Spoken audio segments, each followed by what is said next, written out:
pasal 363 KUHP, di mana dengan ancaman 7 tahun. Adapun pelapor inisial AAJ, 25 tahun, pekerjaan TNI. Tersangka inisial KM, umur 27 tahun, pekerjaan tidak ada. Dan ini satu lagi ada tersangka tapi di bawah umur. Karena di bawah umur tidak kita tampilkan, dan kita menerapkan juga pasal Undang-Undang Perlindungan Anak, ya kan? Karena dia masih di bawah umur, sekitar umur 15 tahun. Adapun barang bukti, ini bisa kita lihatkan barang bukti yang kita ini. Jadi modus tersangka ini sering bermain di lokasi di salah satu asrama TNI yang ada di Kabupaten Buleleng, di mana dia mengetahui apabila ada rumah yang kosong tidak diperpenghuni, dia melakukan pencokelan jendela, masuk dari bawah dari jendela, jadi melakukan pencurian.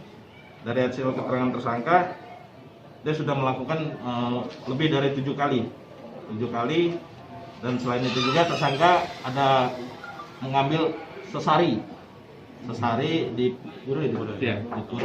Selain itu juga ada mengambil uang kotak amal di masjid. Tersangka ketika kita lakukan pengembangan terhadap tersangka ketika hendak mengambil barang bukti, tersangka merupakan residivis, berusaha melarikan diri. Jadi karena dia merupakan residivis dan mencoba untuk melarikan diri, kita lakukan tindakan tegas terukur terhadap tersangka. Tersangka merupakan residivis pada tahun 2013, 2017, dan sekarang 2020. Jadi sudah 3 kali melakukan dengan tindak pidana yang sama, 363. Dari pengakuan tersangka di putaran asrama.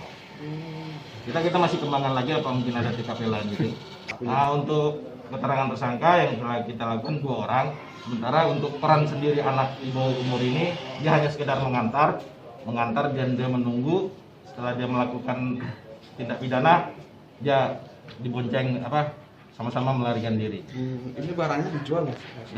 Pengakuan tersangka dijual untuk kehidupan sehari-hari. Karena ini sudah sering terjadi kehilangan, unit personal saya melakukan koordinasi dengan pihak dari TNI. Jadi ada ciri-ciri yang kita curigai. Pada saat itu ketika dia hendak melakukan menghubungi kita, pada hari itu juga kita tertangkap tangan juga ada. Beberapa TKP yang lain sudah dijual, kalau yang ini yang belum sempat dijual. BB yang ini. Saat setelah ditemukan. Kalau pengakuan tersangka dia sering bermain. Punya teman-teman anggota berarti ya? Kalau berteman anggota tidak, dia sekedar melintas. Oh gitu. 27. Enggak panas. Kenapa beli kok bisa nyuri di asrama? Nggak punya uang. Ini barang-barang sudah sempat dijual. Di mana jual? Oh gitu. Kok berani masuk ke asrama TNI?